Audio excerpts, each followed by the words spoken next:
Hello. Hi, everyone. Thank you so much for joining me today for this webinar. There are so many things you could be doing on a Friday afternoon, and here you are, so I appreciate that. All right. So I'm going to just introduce myself real quick so you have an idea of who I am. My name is Dr. Sarv Varta Khalsa, and I'm a naturopathic physician. And I have been in practice for almost 20 years, which is pretty amazing. Time flies. And I currently have a private practice at Living Wellness Medical Center, which is here in the beautiful Arcadia area of Phoenix. And I essentially have a family practice. So I kind of see everyone for everything. But I have a special interest in hormones and hormone balancing. And so for young women that are having issues with their menstrual cycle or PMS or things like that, I love to help them balance their hormones so they can live happier, more balanced lives without pain and things like that. And then I also do a lot of bioidentical hormone replacement therapy for women that are going through menopause.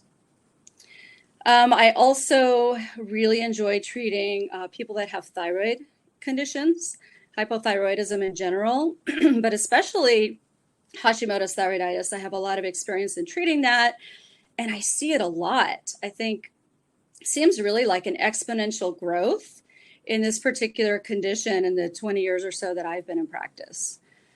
I also love treating digestive issues and things like that. I also have a special interest in genetics. And so I'm really excited to talk about this topic today, the MTHFR genetic mutation. And my interest actually goes way back to undergrad. And I actually ended up working in the genetics lab for a couple of years. I was getting a degree in biology. And that was a super interesting experience because one of my jobs in the genetics lab was to isolate DNA from pinyon pine tree needles. It was an experiment that we were doing. Essentially, just real quick, there were two kind of groups of trees, and some of these pinyon pine trees would get infested with these aphids, these little bugs, and others would not. So we were really interested to learn if there were genetic reasons for that difference. And so I worked in the lab and I would isolate the DNA and then run it through the PCR machine to kind of look at these differences. And it was so cool to, have that end DNA product, sitting there in the solution. And, it just looked like little spider webs in solution. And it was just so cool, like looking at that, thinking, wow, this is like the center of life right here. This is our DNA. So anyway, I've always just loved genetics. I find it very fascinating. So I even considered a career in genetics and eventually decided to, go in a different direction. And of course, that led to me to becoming a naturopathic physician, which I absolutely love. And here I am, treating people for genetic conditions as a naturopath. So anyway, so that's kind of my background. So let's dive right in. So MTHFR genetic mutation. What is it? Essentially, so MTHFR is an acronym for a much longer word. So methylene tetrahydrofolate reductase. Say that 5 times fast. That's why we use the acronym, because it's so much easier to say. And so essentially it's a gene that codes for an enzyme called the MTHFR enzyme. And mutations or SNPs or variants can occur. SNPs are single nucleotide polymorphisms, and I'll explain this in a little bit. Something gets switched out for something else. So these can occur in the gene coding for MTHFR, that gene, and it produces an enzyme that has reduced activity.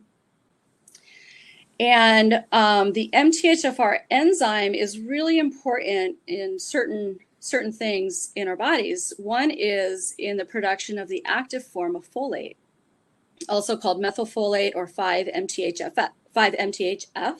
Maybe some of you have heard of those forms of folate or seen them in ingredient lists in your supplements. And that is the active form of folate. So that's actually what you want to look for typically, especially if you have this particular genetic mutation. You definitely want to get supplements that have only the active form of folate in them. So the other thing that occurs with this genetic mutation or variant is a reduced activity basically with your methylation process. And your ability to methylate is greatly decreased. And methylation is basically a process, I'll talk about it in more detail in just a minute, that affects literally every cell in your body. It's occurring in every cell in your body all the time, millions of times in every cell, every second. So it's constantly, it's happening right now in everybody's body. And it affects lots of different things, including the expression of your DNA. So the MTHFR enzyme is also involved in the conversion of homocysteine to methionine. And those are both amino acids. And essentially what happens is homocysteine, because it can't get converted to methionine, it builds up. And this is actually, it increases your cardiovascular risk. And I'll talk a little more detail about this in a little bit. But sometimes that is sort of the red flag that comes up when, maybe I'm doing some basic lab work with a patient. I often will order homocysteine, and if homocysteine levels are kind of high, normal, or elevated, that will prompt me to recommend checking for this genetic mutation, among other things too. There are other things that might prompt me to do that, but this is definitely one of them, is an elevation in homocysteine levels. So it's a genetic mutation that can lead to many different health problems, and I'll talk about which health problems those are. This next slide is just a schematic, like a little diagram that shows how folic acid and dietary folate get converted into the active form. You can see there at the bottom. Sorry, I don't have a pointer, so I can't point to the diagram, but at the top, you'll see folic acid that you might get to intake through your supplements or through fortified foods. So like grains that are fortified with folic acid, as well as dietary folate from fruits and vegetables and things, that all those get converted through this process with the help of MTHFR enzyme. You can see that orange rectangle at the bottom there. It helps those get converted into 5-MTHF, the active form of folate. So methylation, what is methylation? This is something, as I said, that gets tremendously impacted by this genetic mutation, depending on, which form of it you have, and I'll talk about that too. So methylation is a chemical reaction that occurs in every cell and tissue in your body. And it's the process of adding methyl groups to a molecule. And a methyl group is a chemical structure that's made of 1 carbon and 3 hydrogen atoms. And there's a little picture up in the corner there. You can see what it looks like. That's its chemical structure. The little squiggly line is whatever it's attaching to. It could be DNA, it could be a protein, it could be a vitamin. There are different things that it attaches to. And when a methyl group is either added or removed from a molecule, it triggers the molecule to perform a specific action. And it literally impacts nearly every bodily function. So when you have this mutation, it has a lot of different, potentially has a lot of different health effects. The methylation cycle helps us to operate both physically and mentally, and it's involved in the nervous, cardiovascular, and immune activity. It's involved in energy production. Detoxification is huge, neurotransmitter, and hormone balance. So methylation also plays an important role to activate your B vitamins. So B vitamins have to be converted into their active form in order for our bodies to use them properly.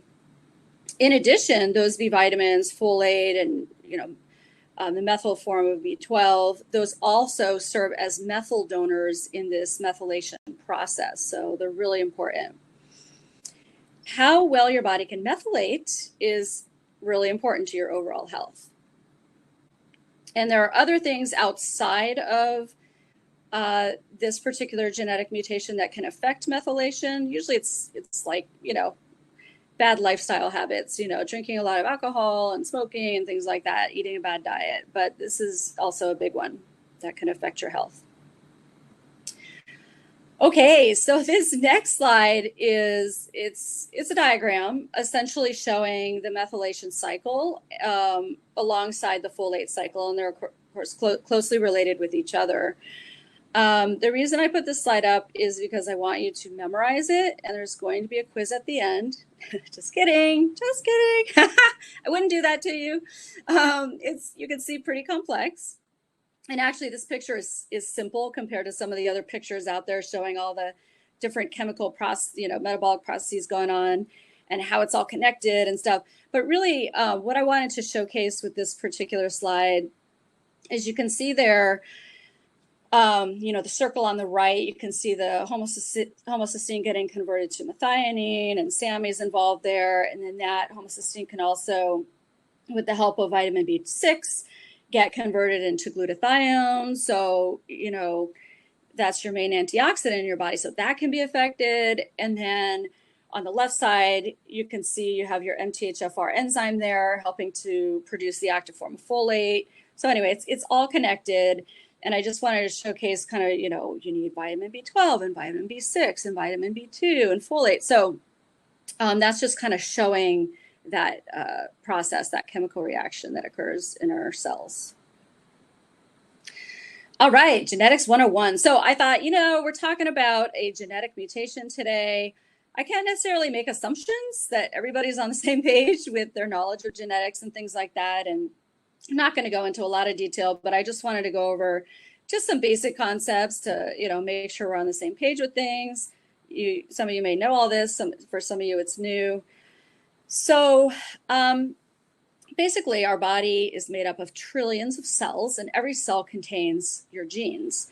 And these genes are basically the set of instructions for making you who you are, what you look like, how tall you are, short you are, what color your eyes are, even your personality, believe it or not, we're finding can be affected by your genetics.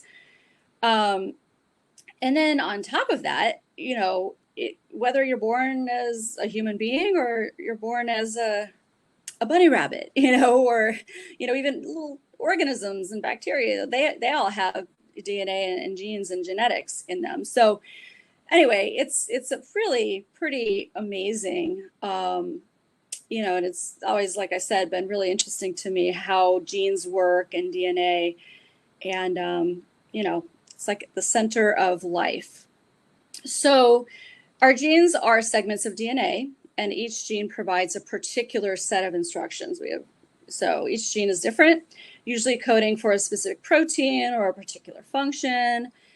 And human beings have an estimated 20,000 genes. That's a lot of genes. And one of those is the MTHFR gene, where we see these mutations. So that gives you an idea, too, of just, kind of opportunity for these mutations and variants and things to occur, how many things can go right and how many things can go wrong. The other thing that I find fascinating about DNA, just real quick, little side note, is that, with these genes, coding for all these different things, really it's only about 3% of our DNA that actually codes for things, specific things. The other 97%, we have no idea what it does. We call it junk DNA. And I just find that fascinating. Like, what is that about? Why is there 97% of it that we just don't even know? I think maybe eventually we will know kind of what it's there for and what it does. But at this point, we don't. All right, so DNA. So this is the familiar, everyone's seen this, the double helix structure of DNA, and it has that sort of ladder-like appearance. And what's forming, those ladder rungs in between are basically, there are 4 nitrogenous bases that make up those pairs, and they pair with each other. adenine, guanine, thymine, and cytosine, A, G, T, and Z. And I'm bringing this up because it kind of applies to what I'm going to talk about next regarding how this works with this genetic mutation. So, so these base pairs, you know, you can see they're made up of nitrogen and hydrogen and oxygen, and this is like the center of life right here. It's amazing to me that it's so simple in its structure, and yet so the complexity of what it creates is just incredible. The complexity in nature that we see. So let's get back to the MTHFR mutation and what does that really mean? What is happening? So there are two MTHFR genes. There are actually more than that, but these are the two that we have found to be, you know, the most impactful. And so these are the ones that we tend to test for and focus on with treatments and things like that. So there are two genes and two alleles, what we call alleles on each gene. So there's the C677T, right? They always have to come up with some strange name that it's hard to say, but anyway, that's what it's called. And just by the way, the C on the front and the T on the end just refers to the specific mutations that are occurring. So C, remembers going back to those base pairs that make up the DNA, C is cytosine, T is thymine, A is adenine. So with this particular gene mutation, what the normal is C. So a normal is CC. You get one of those C's from your mom and one of those C's from your dad. And then T is the mutation. And so you can either be CT, which is what we call heterozygous, hetero meaning different. Heterozygous for that, where you have one normal, one mutation. Or you can be TT, which is the double mutation. You got one from mom, one from dad. You're like, thanks. But it can occur. So, and then, and that's the most impactful in terms of ramifications for your health. The second is called A1298C. And, you know, once again, the A and the C at the beginning and end of that. So A is the normal, which is AA. And C is the mutation. So you can be either AC, heterozygous, or CC, homozygous, homo meaning the same. And that is the double mutation there. So that's really essentially what's occurring with this mutation is just a simple switching out of one base pair for another, and it can have all these implications for your health. So let's talk a little more about that. So how is it inherited? So here we have grandma, granddad, and so grandma basically she's heterozygous for the mutation. She has one normal, which is the C, and one mutation, the T. Grandfather has both normal.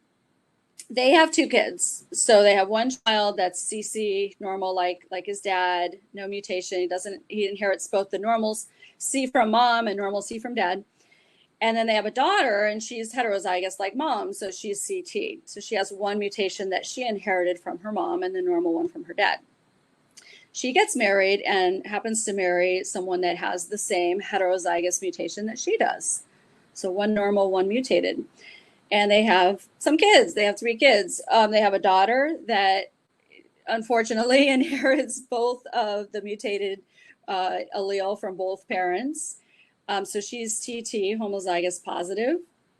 And then they have a son that's CT like parents, and then another one that's CT, heterozygous like parents. Now, I just want to point out, it's not, you know, actually on this, but you can actually, these 2 parents could also have a normal, quote unquote normal, without the mutation child that is CC. So if they could have a child that inherits the normal C from mom and the normal C from dad. So that's also a possibility that could occur. So this just kind of shows kind of the variation that can occur within families. And so we do definitely see this MTHFR genetic mutation occur in families, and we see specific health conditions related to that run in families. Cardiovascular disease, for example, anxiety. I'll talk about some of that later. But you know, each person within that family can have a different level of mutation occurring. So some people maybe are really affected by it, other people are not so much. But if one family member does test positive, I think it's a good idea, especially if you have similar health conditions or concerns as your siblings or your parents, pretty good idea to kind of, to get this tested and kind of figure out your status and if you're positive for this mutation or not. Okay, so how prevalent is this genetic mutation? And you know what? It's not uncommon at all, surprisingly. So at the top there, you'll see this 677. And so basically the CC, that's homozygous normal, approximately 45% of the population is normal and has no genetic mutation, so almost half. And then with the CT, where you're heterozygous and have one mutation, approximately 45% of the population have that. So that's huge. 45% of the population have some level of mutation with this particular gene. And then you have the TT, which is the double positive, 2 variant copies, and about 10% of the population has that. I'd say 10 to 15, depending on the source. These percentages do vary a little bit, but about 10% of the population is double positive. And that's when you have definitely the most increased risk for health issues to occur and elevations with homocysteine and things like that.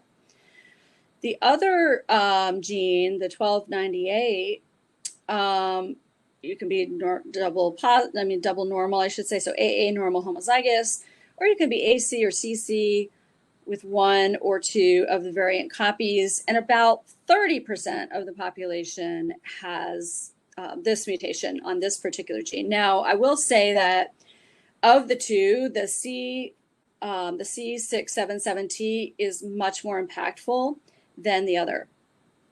Sometimes you'll have both that are mutated, but much less impactful with the 1298 gene mutation. So what is the impact? I kind of broke it down for you here. So with the C677T, if you're positive negative, so heterozygous, 1 normal, 1 not, you can have potentially a 40% loss of enzyme function. That's about the level that it affects your enzyme function. If you're double positive for that same gene, you can have a 75% loss of enzyme function. That's huge. And these are the people that, are really tremendously impacted by this mutation. And for the other gene, the A1298C, if you're heterozygous, 20% loss of enzyme function. If you're double positive or homozygous, 40% loss of enzyme function. If you're positive negative for both, it's about 40% loss as well. So you can see there, the C677T has, especially if you're double positive, has the biggest impact. So what are the symptoms? There are a lot of them. As I said, this mutation is affecting methylation, and methylation is occurring in every cell in your body and affecting basically all of your body systems. And so these are, I listed these kind of as the most common ones that I see in my practice and just show up the most, I would say. So depression and anxiety, huge. So especially if I have a patient come in that either has a very strong family history of depression or anxiety, I will think of testing for this mutation. Also, for someone that comes in that has had these issues since childhood, especially with no obvious reason, no trauma, nothing like that, they just come in saying, I was a depressed kid. I don't know why. I will always think of testing this mutation with those people, and usually it is positive. And when we treat it, they get better, and they're really helped by that. So another symptom is fatigue. It can be just general fatigue. It can be chronic fatigue, like chronic fatigue syndrome. Insomnia, that's another big one. And I have seen sleep tremendously improve with the treatment of this mutation. Autoimmune disorders, that's huge. And thyroid dysfunction, that's another area, that I really enjoy treating. And this is something that I will often test for with my patients that have thyroid dysfunction. Not always, but if it seems indicated, especially if they have Hashimoto's thyroiditis, this can definitely be a factor. Hormonal issues. Methylation is really important for supporting those detox pathways, and hormonal regulation and clearing and all of that is affected by this. And along those lines, infertility and recurrent miscarriages. I'll talk about that a little bit more in a minute. Personal and or family history of cardiovascular disease. That's a big one, especially like I mentioned, those people that have that double positive for the C677T. They'll have this strong family history of cardiovascular disease, and often with that, an elevation of homocysteine. And there are things that we can do to bring that those homocysteine levels down. Poor detoxification, that's a big one. Hypersensitivity. So I'll have, patients that come in and they tell me, gosh, I am just sensitive to everything. I'm super sensitive. I have to take a quarter of the amount of the recommended dosage for medications. I'm sensitive to every supplement that I take, and foods and chemicals and just everything. They're just super sensitive. And these people often they're sensitive because they have this genetic mutation. Weakened immune system and chronic pain. We see that as well.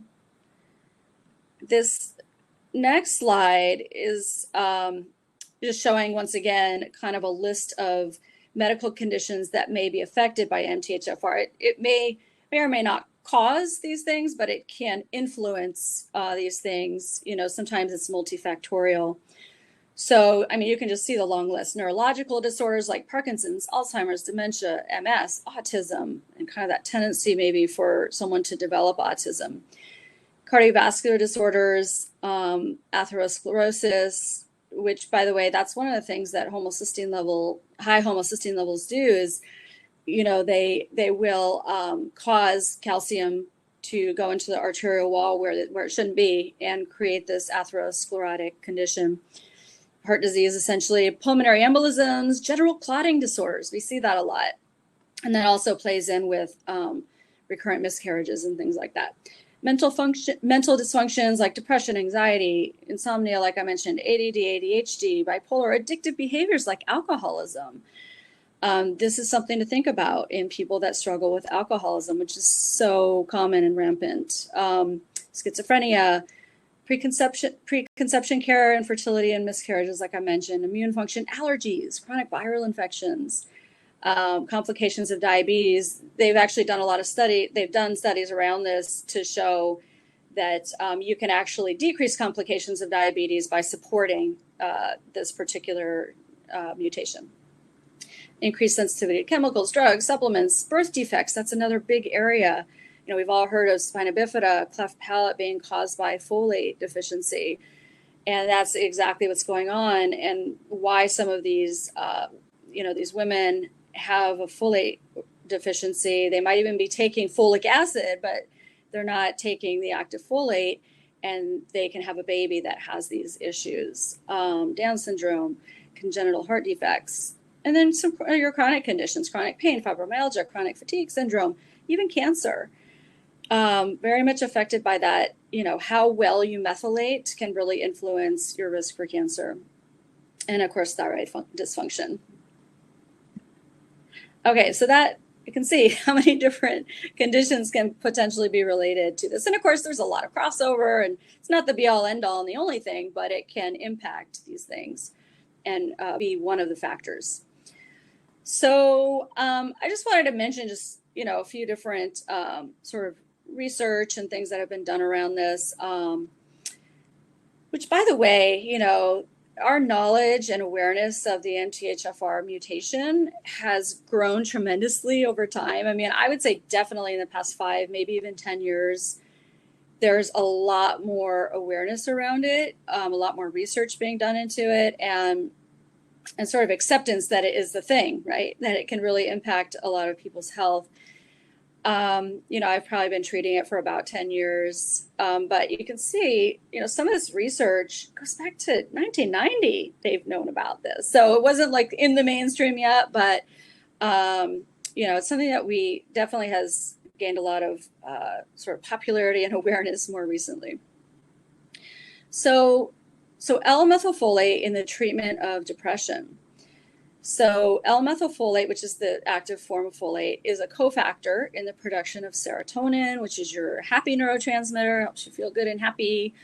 When you're lacking it, you can feel depressed. Dopamine and norepinephrine, these are all neurotransmitters or chemical messengers that are involved in the regulation of your mood. So what they found is that up to 70% of depressed patients have a genetic variant of the MTHFR enzyme, and that compromises their ability to produce L-methylfolate. So one of the treatments that they utilized is basically treating these people with high doses of the active form of folate. And so they used L-methylfolate with actually a medication. I don't know if you knew there was a medication called Deplin that is the active form of folate. It's L-methylfolate. It comes in 7.5 milligrams and 15 milligrams, and which is, pretty high doses of folate. And it's been shown in retrospective as well as prospective studies to enhance the antidepressant response. And so when these people are on antidepressant medications, they actually respond better to them when they're also being given this active form of folate. Now, we all know, as naturopathic physicians, and, this is one sort of approach and one thing they looked at, but, often if you treat this appropriately with the proper nutrients, cofactors, vitamins, supplements, and things like that, maybe you don't have to take the antidepressant, right? That's the goal, especially if there are side effects and whatnot involved with that. And there would be other things that we would do to support, maybe support the serotonin pathway a little bit, and, whatever else that we do for support, diet, lifestyle, counseling, it's multifactorial, but this is definitely one thing that we can do to really, really help so many people that suffer with depression. Okay. Complications in pregnancy. So the Genetic and Rare Diseases Information Center states that recurrent miscarriages and neural tube defects are potentially associated with MTHFR genetic mutation. And the studies suggest that women who have two mutated copies of the C677T variants are at an increased risk of having a child with a neural tube defect. And so, we don't see these sorts of things as often as we used to, because we have more awareness around the connection with folate. For some women, if they don't have this genetic mutation, it's fine for them to take folic acid through their pregnancy, which is included in every prenatal vitamin. Everyone's taking it these days. We all know that. But in a woman that has an MTHFR genetic mutation that's been undetected, and they're maybe taking folic acid and not the active form of folate, well, that could be an issue, potentially. And so that is something that personally I think should be a part of just general prenatal screening. I think it's extremely important to look at that in a woman that is, considering having a child or is pregnant. Because that could prevent, these issues from happening. So I think hopefully eventually we'll get to that point where it's just kind of the norm that we look into this and figure out, what every person's status is. Complications in pregnancy. So a 2006 study looked at women with a history of recurrent miscarriages, and it found that 59% of them had multiple homozygous gene mutations, including MTHFR, associated with blood clotting, versus only 10% of women in the control category. So, there are lots of gene variants that can occur and sort of mutations. MTHFR is one of them, but it definitely can be, especially if your homocysteine levels are elevated, increase your risk for blood clotting, which can lead to miscarriage and, of course, other issues too. All right, so how do you test for MTHFR? A simple blood test. That's what I use in my office. And we are testing for both of the genes. And it lets us know if you're, negative, negative, positive, positive for each of those genes. So it's a detailed analysis of that. Insurance often does not want to cover this test, at least not yet. So I often will encourage my patients to just pay cash for it, because you're out of, you don't have to take that chance that it won't be covered and then it's extremely expensive. I mean, you all know how managed care works, and it's kind of ridiculous. If insurance doesn't cover it, it costs a lot more. So most of my patients will just pay cash. We have a great relationship with LabCorp, and we have negotiated an excellent price with them. And so most of my patients will do it that way. Of course, they can always check with their insurance to see if they'll cover it as well. Another way you can test is through saliva. It's a DNA test. DNA is, in blood and saliva. So there are ways that you can do that as well. But in my office and with my patients, I use a blood test. So what can you do about it? If you find out that you do, in fact, have this genetic mutation, what can you do? So, the foundation of diet and lifestyle, of course, is important in treating anything. And so that's, always a good place to start. And then, often, specific supplementation is extremely helpful as well. So, but with diet and lifestyle, so you want to avoid supplements and foods that have folic acid in them. So you always want to read the labels very carefully of your supplements. Pretty much these days, any really good quality supplement, whether it's a B complex or a multivitamin, will have the active form of folate in it and the other B vitamins. But the reason why you want to avoid folic acid is because that actually is toxic to your body if you have this genetic mutation, because it cannot convert to folate, and it actually has a toxic effect. So food-wise, fortified grain products like cereals, breads, and other baked goods and processed foods can have folic acid added to them. So you want to watch for that.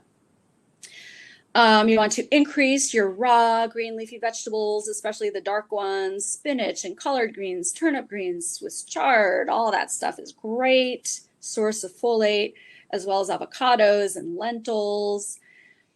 So yeah, increase those in your diet.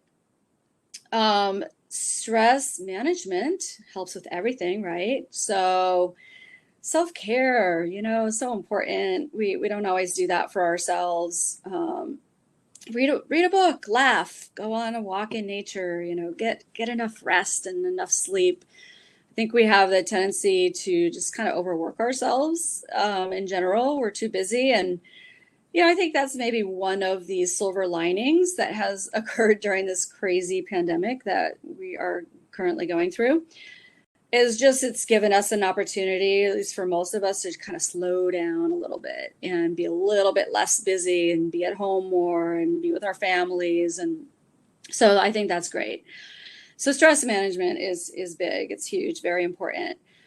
Support detoxification, because those detox pathways can be affected by this mutation. And so there's reduced methylation, which contributes to poor detoxification.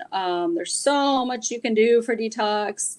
As naturopathic physicians, we love doing detoxes and cleanses, with and for our patients. And so, supporting the liver and making sure you're moving your body and sweating every day, and of course, eating a good, healthy diet, and maybe doing some dry skin brushing and avoiding, toxins. Dr. Marchese did a wonderful webinar last month on plastics and, ways to kind of avoid exposure to toxins in your environment, and also ways to kind of get rid of them from your body. So detoxification and support of that is just super important. And in general, even if you don't have this mutation, of course, you want to limit alcohol and support gut function. That's huge. I mean, once again, our bodies just function better, and we're just going to be healthier in every way if our gut is functioning well. And there are so many ways to do that. Once again, as naturopathic physicians, we love to do that. And we have so many wonderful tools to help support the gut. And that brings us to supplements. So basically, The active form of folate is one of the main treatments used when you have this genetic mutation. That's very helpful. So you'll be using either 5-MTHF or L-Methylfolate, also B12 and B6, the active forms of those vitamins. So for B12, it's methylcobalamin. For B6, it's pyridoxal 5-phosphate. And so I will say, though, that when you are using these supplements, it's important to start slow. And actually, just in general, I really do recommend, if you have this genetic mutation, working with someone, a naturopathic physician or another health practitioner, somebody that has a lot of knowledge with this particular genetic mutation, because there's a lot of variability in terms of how a person reacts to the treatments once you start treating it. Sometimes, people can have aggravations and become over-methylated, and, there are ways that you can deal with that and help support, but you need to have the knowledge to do that. And so with my patients, I typically start with low doses and then slowly build up to higher doses, depending on, how they're doing and how they're responding to it. And then where we land with the dose, whether, it could be 3 or 5 or 10 or whatever milligrams, depends on the person as well. And then, sometimes there will be combination products that I'll use with these as well. Other supplements to consider: trimethylglycine. It's a methyl donor that will often be included in some of these specialty combo supplements and is helpful. Vitamin B2, from that earlier diagram, you could see that was involved in these different metabolic processes that involve MTHFR. Magnesium, vitamin D, choline, which is also a methyl donor. And then things like N-acetylcysteine, we might add some of that in, or some glutathione or milk thistle, liver support, antioxidants, and herbs to promote healthy detoxification, since that can be compromised when you have this particular genetic mutation. So that's kind of the gist of the supplements. And that is the end of the presentation for today. I hope that you all learned a little bit through this webinar. And and I forgot to mention this in the beginning, I apologize, but I'm going to open it up to questions in just a minute. So if you've been entering questions in the chat along the way, I apologize if I haven't answered them yet. I will answer them in just a minute. And also, I just want to mention, if you have an interest, if you think, I might have this genetic mutation, that sounds kind of like me or somebody you can, this is my information here, and you can schedule an appointment with me. I'd be happy to see you. I do offer a free 10-minute kind of meet and greet, phone appointment where we can kind of chat about what's going on with you, make sure it's a good fit and all that. So I do offer that. And I am now going to open it up to questions. So let's see here. Okay, so Jerry is asking, what is a ballpark cost for the genetic test? Yeah, good question. So I think it's okay for me to mention prices for things, but so through LabCorp, our cash price is $150, so which is really a good price. And so yeah, that's what it would be here at our office. Miranda is asking, do green veggies have to be raw, or is cooked also a good option? Yeah, good question. I generally recommend raw.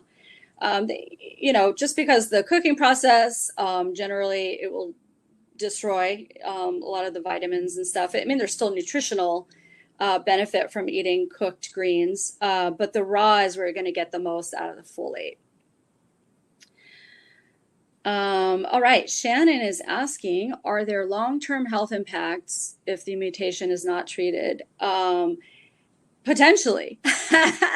So I would say absolutely yes. If you have like the double positive mutation and you have high homocysteine, you know, which can really increase your risk for cardiovascular disease and clot formation. And so it increases your risk for cardiovascular events, strokes and heart attacks and TIAs, and you know, hardening of the arteries, and homocysteine is very inflammatory as well to the body. So if you have that kind of thing going on, it's not being addressed.